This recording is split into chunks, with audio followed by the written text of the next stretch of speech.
Well, this is a video that a lot of people have been asking about.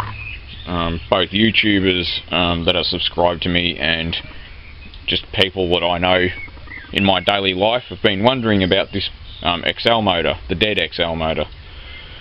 And it's actually more interesting than I thought it was going to be. I knew it was going to be interesting, but it's even more interesting than I thought it was going to be.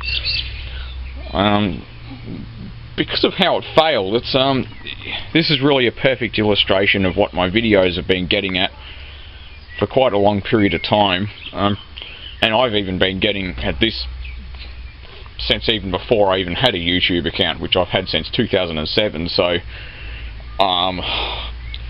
yeah, I've only been making videos for a little while, or 12 months or whatever, but I've had a YouTube account for a long time. But this is really a perfect illustration of what I've been saying to people for years and years and years and years.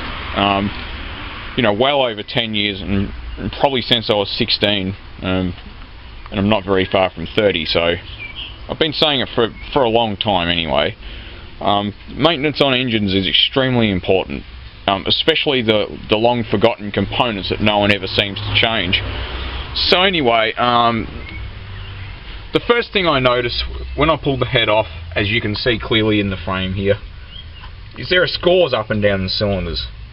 This is number 3 cylinder, and this is probably the worst. Now what I noticed at the very top of this score, there's a lump of aluminium sitting there. And it's sort of fused to the cylinder wall. Now the cylinders themselves are okay. I mean, it doesn't really damage the bores. Like, they feel fine, if anything. You could nearly just about hone it and put it back together, only that obviously the rings and piston are wasted. So that tells me something very important. This is what I suspect all along, because not all the head bolts felt like they were at the same tension. The ones to the back felt like they were fairly tight, whereas the ones sort of in the middle felt like they were fairly loose. Now that tells me the head bolts have been stretched. Now the X3 motor, this is a G4FK motor, 1998, late 98 actually. They do not use torque to yield head bolts, apparently. This is one of the head bolts. It's an Allen bolt, and I've read that you don't need to replace these when you do a head gasket because these are not TTY bolts. So, but these bolts are wasted. They're stretched. Now some of the bolts came undone really, really easily. I mean, they weren't loose, but they certainly weren't tight. Now at either end of the head, they were really tight, like to specifications, what you would expect a head bolt to be.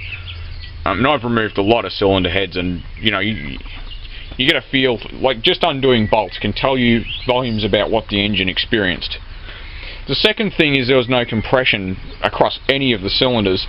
Now that tells me that this cylinder head was fairly warped. So the cylinders are scored usually because they've been hot enough that they've become out of round. So you know, you get less clearance on where it counts, and it makes a fair bit of sense when you think about it. You know, rings and pistons stop working properly because, you know, the aluminium expands too much. You know, the cylinder changes shape because it's gotten really hot. This thing was driven to death. Like, you know, I mean, it must have been screaming like a kettle that's been, you know, that's been left on the boil on the stove too long. But anyway, let's go and look at the head. Because the first thing I noticed when I took the head off is it's actually not really that much to notice. Dropped a couple of washers. It's dirty, but it's actually fairly good. There are no cracks in the head. No cracks between cylinders or between, you know, water galleries or anything. So it didn't crack. It's warped. I haven't even put a straight edge on it. I know it's warped already because there was no compression. Now, the most obvious culprit, and what the RACV diagnosed, okay, and correctly to their credit, the reason why the car would not start is because the head gasket had failed, which is not actually quite true anyway.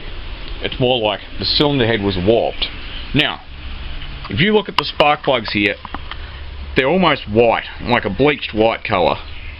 Now they're all oily, and that's because when I took the cylinder head off, all the oils run down, as you can see it happening now. But every single one of these plugs has gone this white colour. They're a bit green because there's coolant in there as well, obviously. Now that says to me something very important. Also the exhaust valves look like they're being torched as well. That says to me this thing got really hot. It's gotten very, very hot. Spark plugs are a very good indication that it got hot. Usually, but not always, sometimes if you get a torch and look in the exhaust ports, you'll see that it's all, got this crap in there. Especially if the gasket's gone or the head's warped and it's been pumping coolant out. Now another thing that really surprised me being a budget car is that this thing had what they call an Mls Head Gasket. This head gasket is multi-layered stainless steel, I believe. It's not steel because it's otherwise it would probably corrode around the coolant transfer ports too much, and there's no corrosion or anything. So, and it looks like stainless steel. So it's comprised of, there's one layer there. There's a thick layer in the middle, which I'm pretty sure is still it's still steel, or stainless steel. So it's comprised of 1, 2, 3, 4 layers of stainless, and it really surprised me that this thing has a multi-layered stainless steel head gasket, because it's a budget car and I didn't really expect that. I just assumed it would have a regular old head gasket. But I suppose these gaskets may be even cheaper to make than a standard one because, it's just stainless steel, and if you punch it out, and one guesses that it's not spot welded together, it's coated with some kind of gasket stuff anyway, so it's not really hard, it's sort of a little bit soft still, maybe a very little bit. So I'll put that gasket down. Like I said, the head's well and truly warped. The gasket's not the original point of failure, because as you can see it's a really substantial gasket. The layers are separated since I pulled it off, but they'd be separated a little bit anyway, and I'm assuming this gasket's spot welded together in places, or, oh no, it's riveted together. There you go, that round hole in the middle of the frame. They're riveted together, and it's coated with gasket stuff in between the layers. I guess that gives it its compressibility. But the original point of failure, you might be wondering, I doubt it's ever been a head gasket problem, because a thing like that would be extremely reliable. It's got no signs of deterioration on that gasket, other than the fact that it's been hot. It's, poured coolant into the cylinders. But this is what I reckon, and I've touched on this, like I said at the beginning of the video, many times before. These are what I believe are the two culprits of this engine failing. Now, this is a trap, because looking at a lot of cars, when you see a dirty old radiator cap, you might assume that it's really old and replace it. This cap, it looks like a brand new cap. Now, I believe this is stainless steel. I'm not sure, maybe it's just mild steel, it's been coated with something, but it looks like a new cap. You can't see from the outside that it's got any signs of deterioration. But if I turn that cap over, see that the seal's compressed. If it's going to focus, it's not very happy with me. I'm going to bring this in the light actually, because it's this illustrates that this cap looks great from the outside, but it's actually not a great cap. So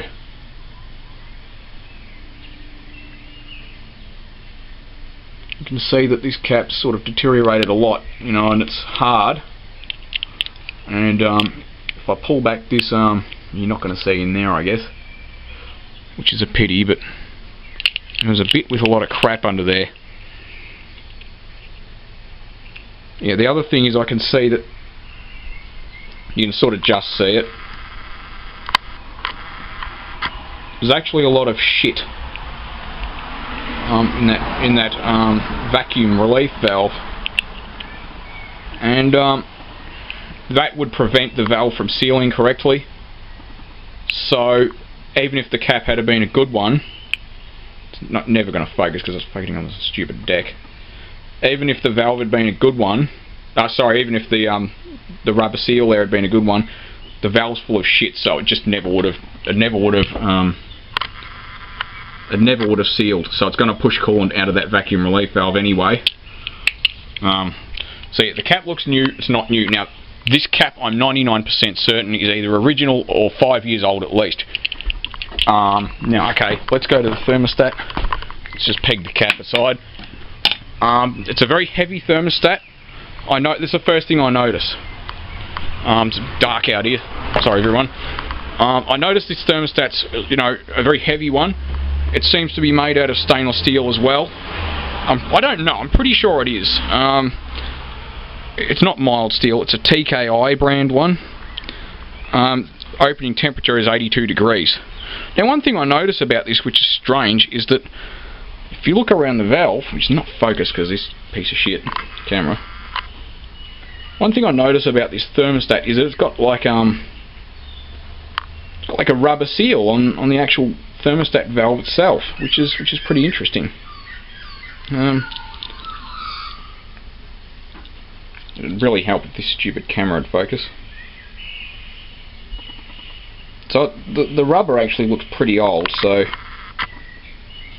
to me it's a pretty old thermostat. I'd say it's probably as old as the car is. If I turn it around, looking through the stupid LCD screen, so bear with me, you can see the bright shiny brass spot on the side of that slug. That indicates that the body of this thermostat has been rubbing on this slug. So pretty obviously it's not going to be opening correctly. I'm going to guess the thermostat's taken a shit, because it's obviously an old one. Like it's actually got a wear mark, you know, from the body rubbing on that slug there. And if you don't know what's inside a thermostat, I haven't done a video on one, but I'm sure there are videos. It's basically a cylinder with a little hole in it, and it's got a piston there. And this piston goes into this cylinder.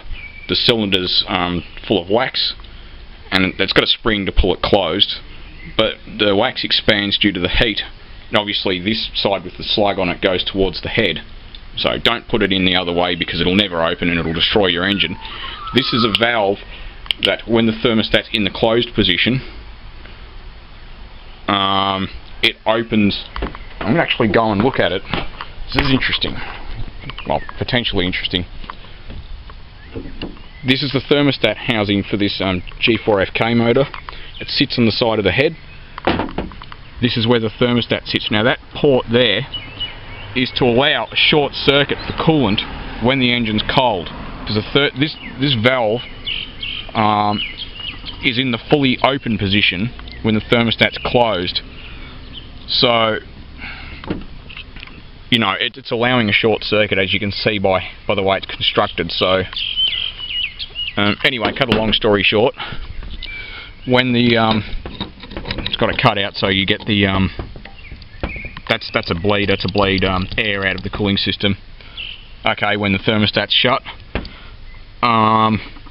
But so it'd sit up this way. The correct way would be that way, you know, with that little bleeder valve up the top. But when the thermostat opens, this spring-loaded valve, it is spring-loaded. You're going to take my word for it. See, it sits over this hole and blocks off the short circuit, so you can't use a thermostat that doesn't have this valve here. So the thermostat, I think, and the radiator cap being the original point of failure. I mean, that radiator cap wouldn't hold any PSI. It would be a 0 PSI cap. I can see the seal's distorted. It's no longer round from the bird's eye point of view. You can see it's kind of a funny shape. It's flat. Like, see how it's got that ridge there? Well, they don't come like that. Like, and people have asked me whether they come with that little ridge. Is it meant to be there? Well, no. It's not supposed to be there. It's an old cap. That's why it's there. They come with a flat rubber seal without that round ring there. So, look, just every 12 months, throw out your radiator cap, your thermostat, and your coolant. I don't care what's written on the stupid bottle for the coolant. Throw out the cap, the thermostat, and the coolant. And at the same time, heater tap. If it's more than 5 years old, throw it out.